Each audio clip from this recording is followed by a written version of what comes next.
Okay, hi everyone. So once again, my name is Nathalia Silva. I am an ambassador in the Women Techmakers community.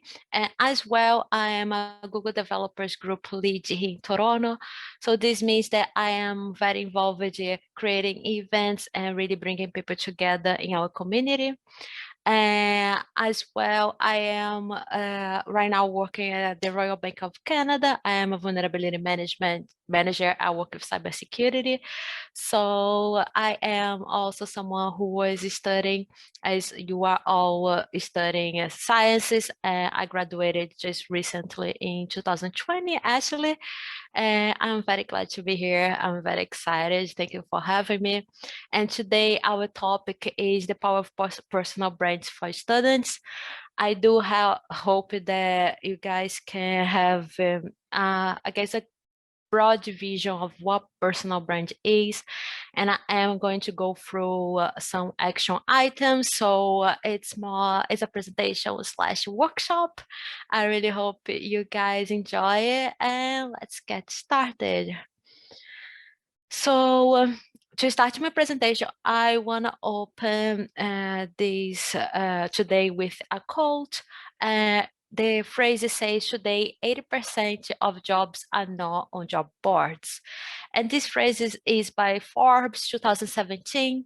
And I guess that you might be wondering, how is it possible that the jobs are not being posted and yet people are being hired every day?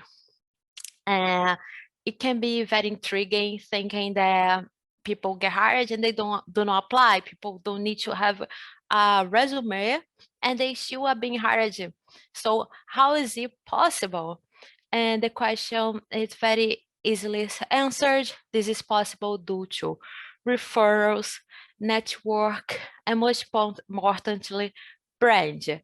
People can get jobs without advocating for themselves. They can get job without applying, without spending many, many hours creating a resume. And with that, I want to explain what personal brand really means. So personal brand is the practice of marketing people as brands. So you can see also personal brand being your reputation. So you can think about when you are not in the room, what people are talking about you. This is your reputation. And you can think about as well when a group of recruiters are looking into your profile, that they're going to be discussing your personal brand, really what your values are and where you want to be, and if you fit the group. And sorry. Oh, something happened. I'm sorry. Is it back? I'm sorry. Back now, right? Yep, you're Awesome. good. I'm sorry. And then with that, I wanted to go even further and explaining to you the 4 pillars of branding.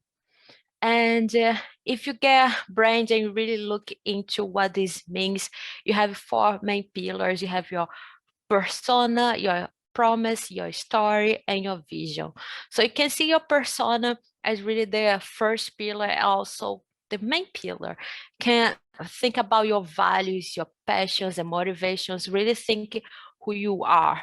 And then your promise is more like your when you think about your skills, and then you gather your uniqueness and put them together. So it's what are you? Your story is more your history. It's really when we talk about elevator pitch, that 30 seconds that says who you are, your path, and where you want to be. So it's really what about you.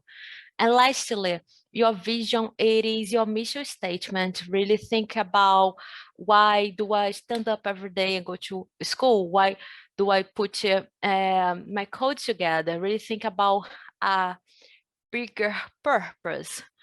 And I cannot highlight how important it is to us to understand these 4 main pillars of personal branding.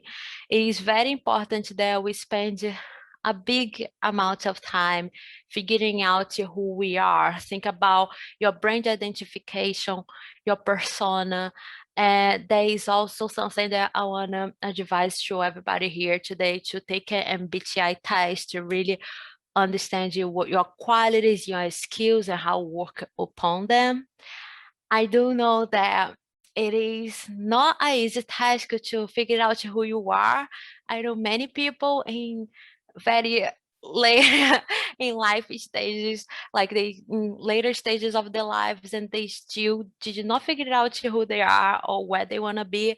So I do ask you to take some time in really understanding your persona, and then after that you think about what are you, what's going to be your branding meaning, and it's going to be really progression, really thinking who are you, thinking what are you, your branding meaning, then think about what about you, your branding response, think of you as a company, like what is your mission, like why are you doing what everything you do every day. And lastly, think about the world, your relationship with other people, and really think what you want to bring it to other people's lives. And I'm I already showed you what personal brand is, and now I want to spend some time explaining you why. Why is it important for you to spend time work on your personal brand? And the answer is very easy. It's because it all matters. Your brand works for you 24/7. Your brand, it means to create awareness about yourself. It helps you build that trust, and that's so important. When we are students, we want to build trust. We want to show that we are not only students, we have the experience, we know how to develop applications, we know how to manage a project. So you want to build trust. And then after, you can think about creating your reputation, really what people are going to say when you're not there to advocate for yourself. It helps you raise a perception about your values or where you want to be, and helps you to make the first impression before meeting in person. And as we are in a Woman in Tech conference, I have all these points here related to the tech world. So if you think about creating awareness, think about GitHub, how you have your code, you have something that it's either something brand new or something that you just work on, and you put in the web, you let people know, it creates awareness of the things you can do. And then if you think about building trust, think about Medium, how you can start a tutorial about how to build a new app, or how you graduate in school and just building a reputation, showing people your experience. And then I really believe in the power of LinkedIn, really working as your 24 hours resume. So when you think about reputation, LinkedIn is really key. Imagine you go into a interview that you forgot to say that you know how to code in Python, for example. Uh, you don't need to, because you can put it down on LinkedIn. Before meeting you, the hiring manager can already know that you know Python. As well, I like Twitter as more like between personal and professional platform. It helps you raise a perception. It helps you to connect with people as who are working a different way. And lastly, I really like LinkedIn to be the platform that helps you to have the first impression before you meeting another person. And now you know what personal brand is, you know why you should be putting your time to really make your personal brand stronger. So let's see where you are right now. And my advice for you is really perform a strategic search. Search maybe your first name and last name and the school you go to. You can try as well your name, last name, and the city you are living on. You can perform like very different searches, but I do want you to spend time figuring out where you are right now. So think about going to Google and Googling yourself. I put YouTube before Google in this slide for a reason. I actually had a friend telling me that he knew a band that I liked. I had no clue how he knew that. Then I figured out that YouTube was sharing the things that I was liking with people that were connected to me. I didn't know that. So that's also a good thing to try on, like really go to Google and search yourself, then Google, YouTube, LinkedIn, Twitter, and this part, the number 5, it's kind of more challenging. And I do feel that introverts can be a little bit, this task can be a little bit more challenging for people who are introverted. But do ask it to your friends and colleagues what if they can maybe choose 3 words to define you. Or you can always ask, like, what do you think about me as a professional? These kind of questions really help you to really north your way and really understand you where you are and how your personal brand is really present itself to the world. And now that we know what is, why, and we know where we at, let's start working, but not so fast. Really take time to understand the whole complexity of your personal brand. Use the checklist, please, please, please. Really know yourself, understand who you are, what you want to be in the future. Try to understand your purpose, why you're putting content together, why you are applying your time. That I know, like, students really don't have time. And why you're going to take your precious time to work on your personal brand. Try to understand your purpose first. And try to get words or concepts that are associated with yourself. That's going to help you to better work on your brand. And once you have all this figured out, we can get started. And I have actually 5 steps for you to be working on your personal brand. And step number 1 is going to be create. Really think about how do I create content that can help me with my personal brand? How do I create a content that can help me achieving my future goals, or really just achieving maybe a future job or a future internship I want? So think about creating a unique and relevant content. So these are very important words: unique and relevant. Think about doing something not repetitive or not just copying and pasting something that someone else said. Really think about creating something unique. And then my advice is to share in 2 different social medias, just because you are, I guess, amplifying your reach. And then in a less digital social media world, think about asking a question at every meeting or every class that you attend. These are ways for you to create content. And then this is really a time that I want to pause here and highlight that there is no try. Don't overthink too much this step. Really, do or not do, there is no try. If you want to start working your personal brand, I know the beginning is going to be difficult and it's not going to feel natural, but the more you do, the better you're going to get at, and you just really need to do it. And with that, we're going to go to step number 2, connect.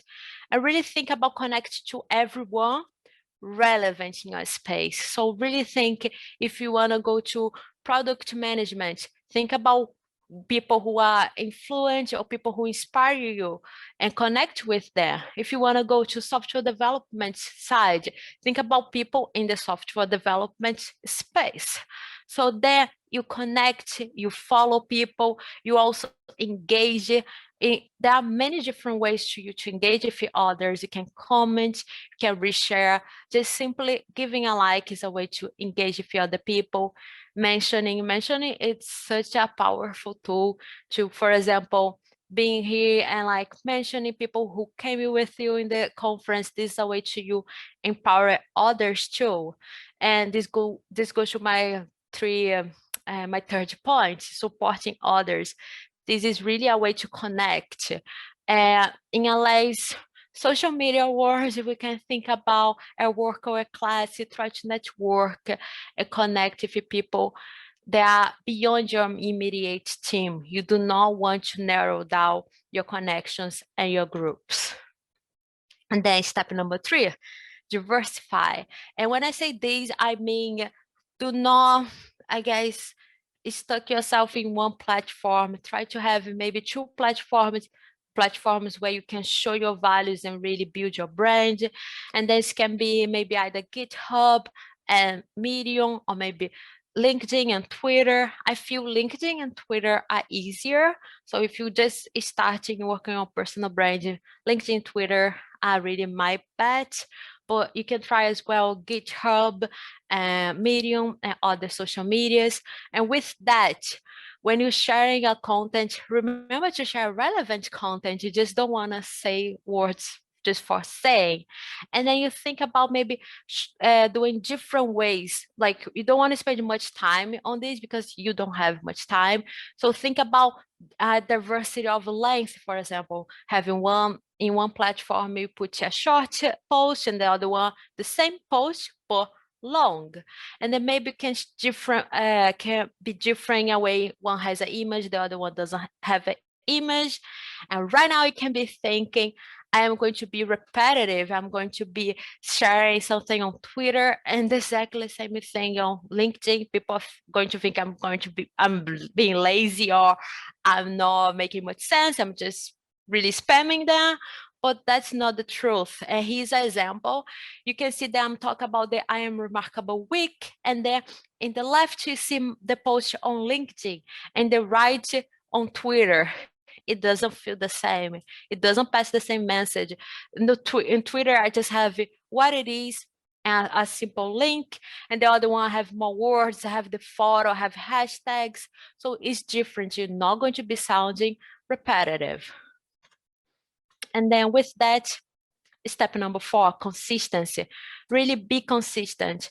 The more you work on your personal brand, the more you're going to be comfortable with, and you're going to start to find your style. For example, I know people who love a tweet, like they love doing 3-4 Twitters a day, and that's the style. Like that's not my style. I do one Twitter maybe every week. So really, the more you do, you're gonna find your style, and then with that, you can think about how you want people to think about you, how you're going to present yourself for people. And they're always going to be shaping the style, your consistency. And then one tip that I can give you today is when you writing content, when you're putting content together, thinking how would you explain something to someone you know. So really when you are putting your code on GitHub, think about the README. I know many people ignore README, but think about README and how people are going to be reading your text and understanding why you're putting content together. And remember as well, the audience style and message should align. So if you're talking to Twitter, it's going to be fast, you have a count word, you cannot go further that. In GitHub, you can write whatever you want, on LinkedIn as well. So really think the audience style message should align. And here's an example about being consistent. You can see on the left is my LinkedIn account and the right is my Twitter account. So you can see that I have the same banner, same profile photo, and they're almost the same bio, but it says the same things. So this is about being consistent, and as well this really helps you when you apply for internship, for example. Then if they find your GitHub or LinkedIn, then they might get confused. Is this the same person? But if you are consistent, there is no problem in the communication is clear. And step number 5, relevant. So be relevant. I know I said this other times during the talk, but I cannot stress much about being relevant. When you ask a question that is relevant to your expertise, and then join groups related to your goals, make connections that can help you to get where you want to be. And I don't mean to use a person or take advantage of someone. No, just get close to people who have the same goal than you. This helps you, inspire you, and really gives the energy. And again, comment, reshare, like content linkage to your field. And remember, you are not giving a TED talk, so being relevant doesn't mean that you need to have a breakthrough in technology. Just really be relevant. And you don't need to complicate this part. And with that, these are the 5 steps for making your personal brand stronger. So why don't we give it a try? Now you have the tools, you know why you should be putting content together. Let's give it a try. And here you go. outline your content, really think what you want to say, and then again, think about it. Think about also how you're going to engage people. And then do not run too much in this part. Really take time to think about what you putting, why you're putting stuff together as well. Think about being relevant, and then draft, and then do it. Write, read, think, read again. Remember always to support others, mentioning, tagging, commenting. This is really a good way to help your personal brand get stronger. And as my final thoughts, I want to say that your personal brand can be seen as a way of telling a story, can be a way of you telling a story when you're not in the room, really having someone to advocate for yourself, and you just helping this person to advocate for yourself. Remember, the audience is on your side. On LinkedIn, you are connected to people who you know and you admire. So don't think they're going to be judging you. Audience is on your side. Remember, no one's perfect. And the more you do, the better you're gonna get at. And this is the really biggest takeaway I can leave with you today. If you don't define your personal brand, others will. And your personal brand can be the way for you to reach a goal. So why are you gonna leave such a powerful tool in someone else's hands? And with that, I want to say thank you. Thank you so much for having me here today in the conference. My name is Nathalia Silva. Feel free to connect with me on LinkedIn and as well on Twitter. And if you want to know more about the Women Developers Toronto as well, we have LinkedIn and a Meetup page. And I guess that's it for me. Thank you so much.